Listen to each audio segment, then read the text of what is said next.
এই যে বড় বড় কথা বলে না, ওই যে বলেছি যে ছাত্রলীগ বড় বড় কথা বলে, পুলিশ পিছনে আছে।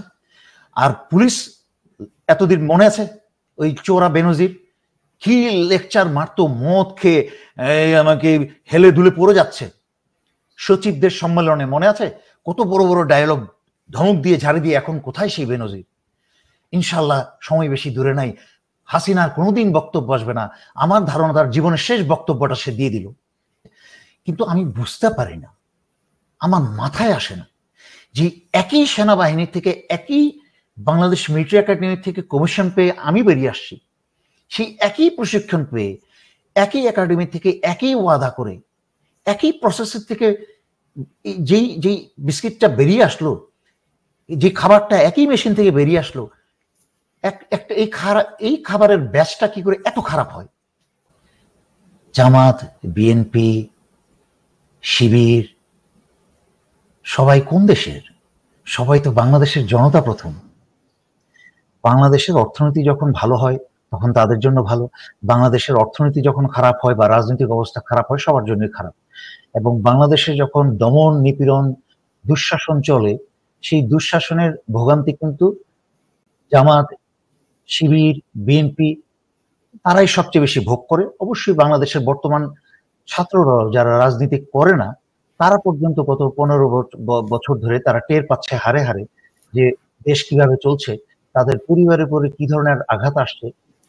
সুতরাং এই ধরনের ক্রান্তি লগ্নে দেশের স্বাধীনতা নিশ্চিত করা এবং বাংলাদেশ থেকে স্বৈরাচার বিদায় করার পবিত্র দায়িত্ব সকল জনতার, সে হোক ব্যক্তিগতভাবে যে কোনো ধর্মীয় অথবা রাজনৈতিক মতের, সেটা কোনো বিষয় নয়।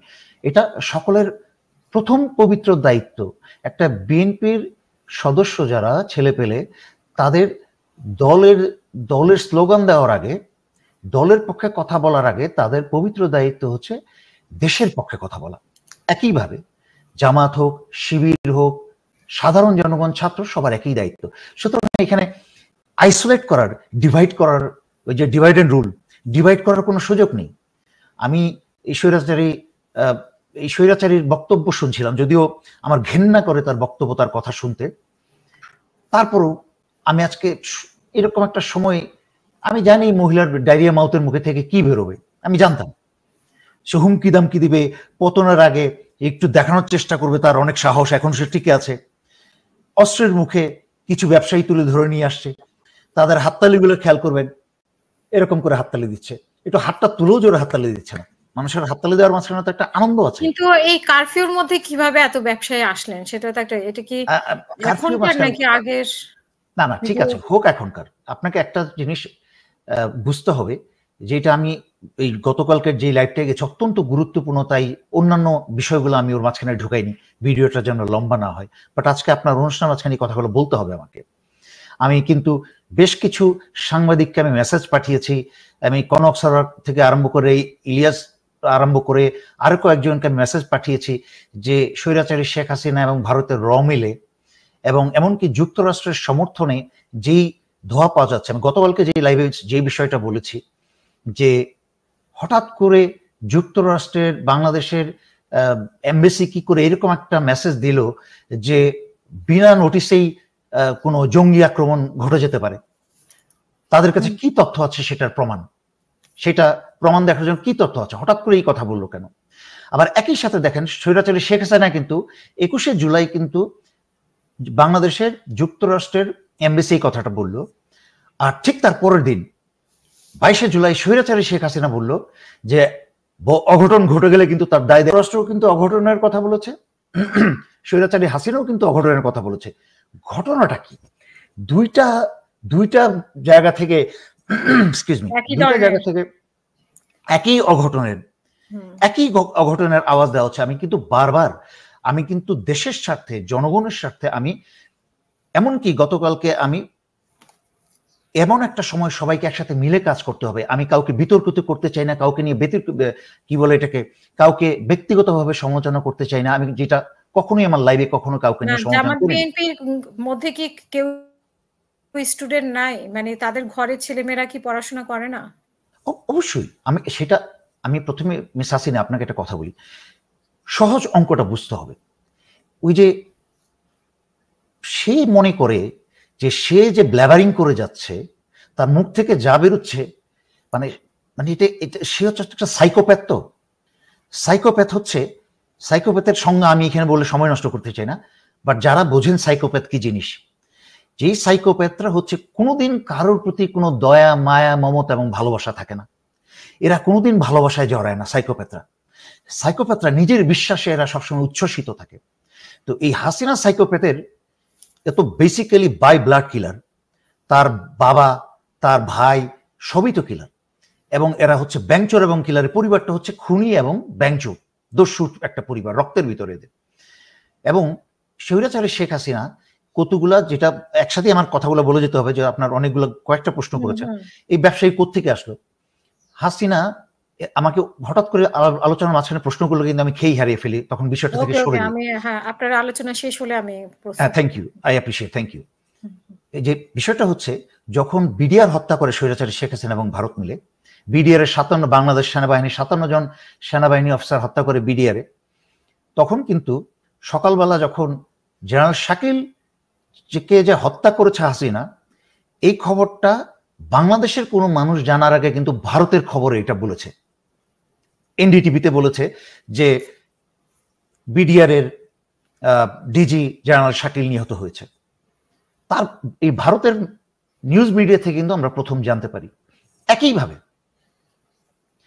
ভারতের নিউজ মিডিয়াতে আসছে যে Sheikh Hasina has been airlifted to an unknown location.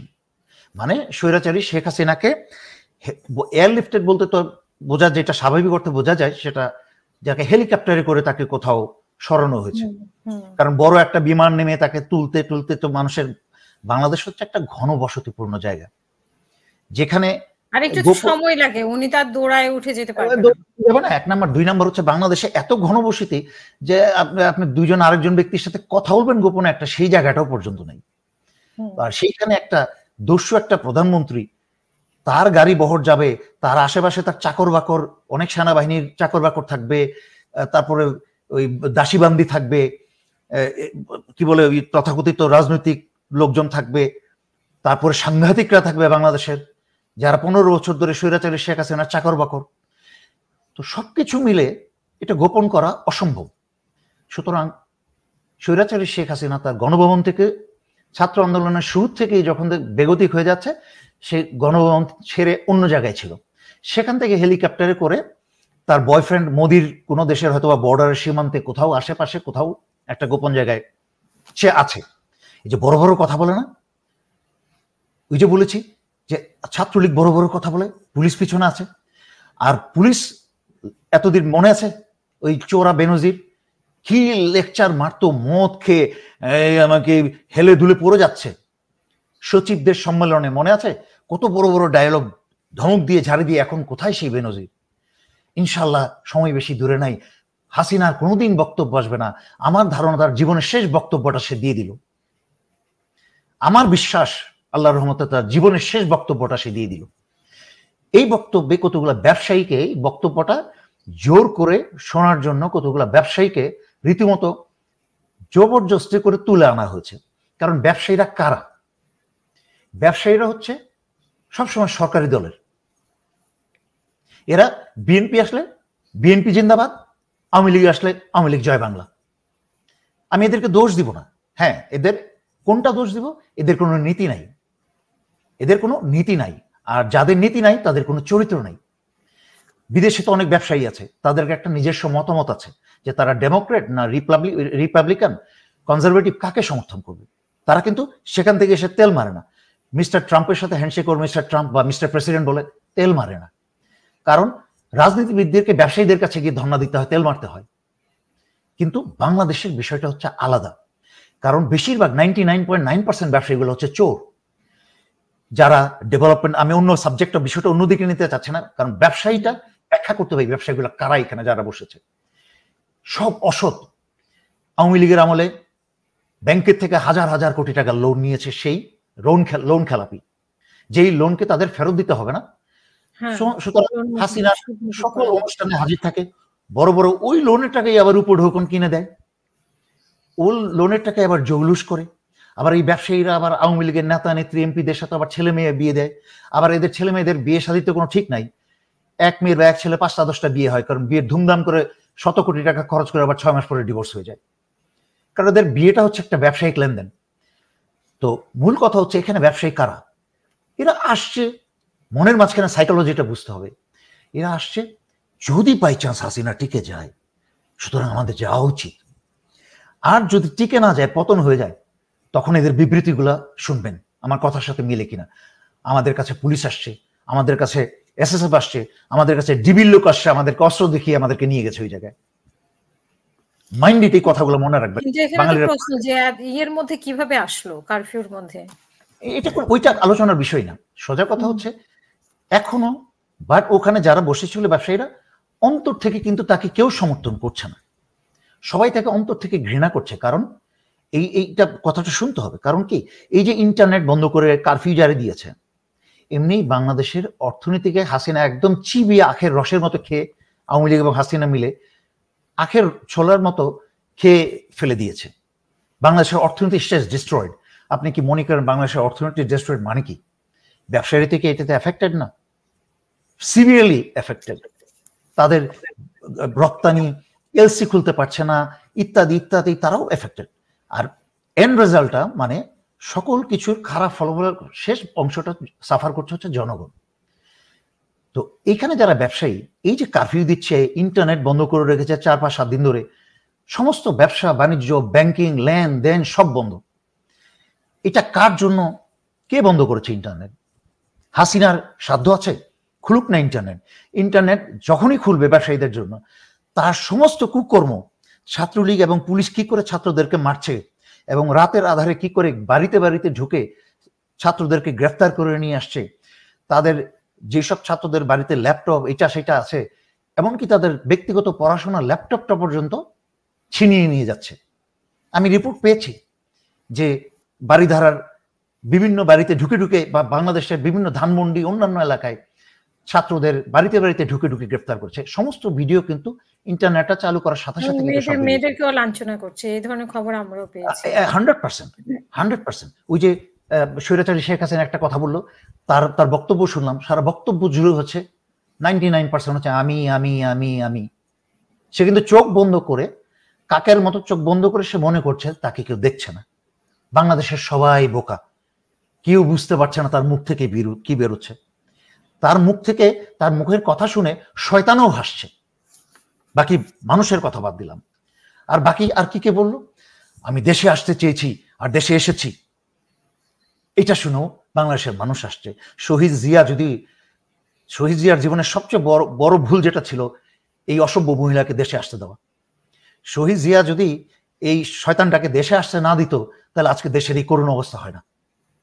আর দুর্ভাগ্যের বিষয় যে মেজর ডালিমরা শেখ মুজিবের পরিবারের সাথে এই দুইটারও সাইজ করে দিতে পারেনি। এইটাও বাঙালি জাতির জন্য একদিকে দুর্ভাগ্য, আরেকদিকে সৌভাগ্য। কারণ এই জাতির চরিত্রটা এমন, যদি হাসিনা সুদ্দা এবং রেহানা সুদ্দা মেরে ফেলতো তাহলে বই পুস্তক লেখে যদি বাঙালি জাতির পেটের মাঝখানেও খাওয়ানো হতো তাও বিশ্বাস করতো না যে আওয়ামী লীগ, ছাত্রলীগ, মুজিব, হাসিনা এটা কত খারাপ ছিল। সুতরাং দুইটা বাঁচার কারণে বাংলাদেশের এই নতুন প্রজন্ম জানতে পেরেছে যে আসলে আওয়ামী লীগের ইতিহাসটা কি। জিয়াউর রহমানকে একবার প্রশ্ন করা হয়েছিল, একজন কে প্রশ্ন করেছিল আমি তাও জানি।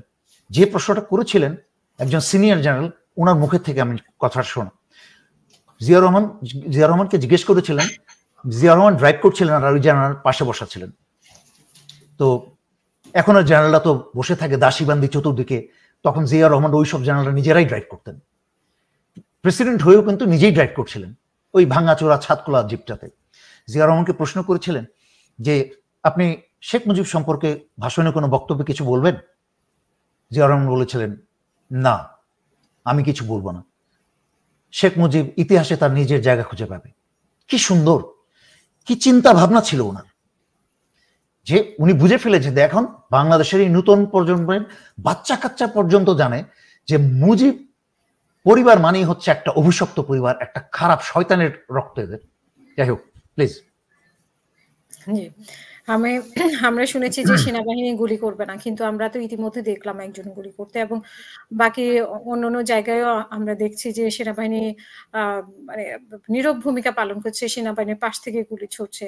তো সেখানে সেনাবাহিনীর ভূমিকা নিয়ে এখন প্রশ্ন উঠেছে। আপনি একজন সাবেক সেনা কর্মকর্তা হিসেবে আপনি কি মনে করেন? কালকে রাতে মানে আমার রাতে হঠাৎ করেই ইমোশন তো সবার ভিতরেই আছে। কেউ মানুষকে দেখিয়ে কাঁদে না, কেউ লুকিয়ে একা কাঁদে। কেউ আছে যে ইমোশন ধরে রাখতে পারে না। ইমোশনালি আমি একটা ভিডিও দিয়েছিলাম।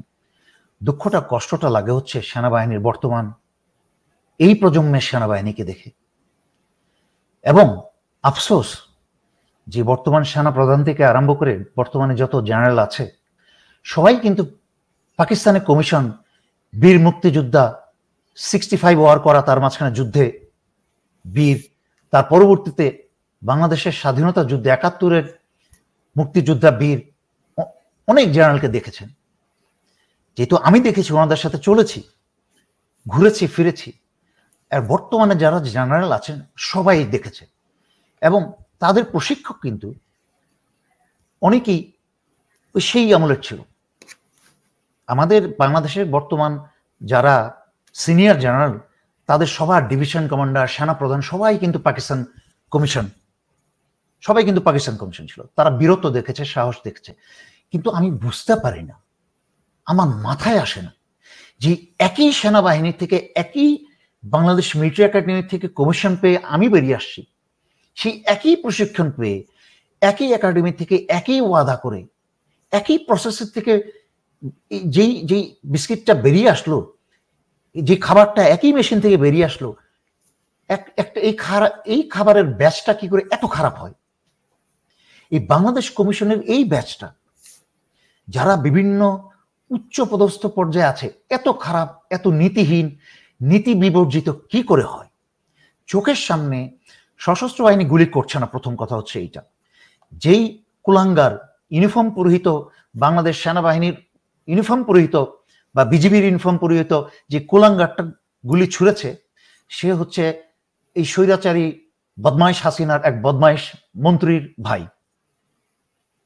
তার মানে সে আওয়ামী লীগের। আমি এই কথাটা কিন্তু আমার লাইভে অনেকবার ব্যাখ্যা করেছি যে স্বৈরাচারী শেখ হাসিনা যে ভয়ঙ্কর ধ্বংস ক্ষতি করেছে বাংলাদেশের, এটা পরিষ্কার করতে অনেক অনেক সময় লাগবে এবং শক্তিশালী লোক লাগবে, তাদের পিছনে দেশপ্রেমিক লোক লাগবে। তার মাঝখানে এটা একটা উদাহরণ। স্বৈরাচারী শেখ হাসিনা গত 15 বছর যেই পরিমাণ আর্মি, নেভি, এয়ারফোর্স এবং পুলিশে আওয়ামী লীগার ঢুকিয়েছে, পচে যাওয়া আওয়ামী লীগ পরিবার থেকে ডিসকোয়ালিফাইড লোকজনকে, অফিসারদেরকে ঢুকিয়েছে, তার মাঝখানে একটা উদাহরণ হচ্ছে এইটা, যে এইসব কুলাঙ্গার ঢুকেছে যারা সেনাবাহিনীকে আওয়ামী লীগের বানিয়ে ফেলেছে। মানে সেনা লীগ গুলিটা করেছে তারা, সেনাবাহিনী গুলি করে নাই, এবং এর গায়ের চামড়া খোলা হবে ইনশাল্লাহ।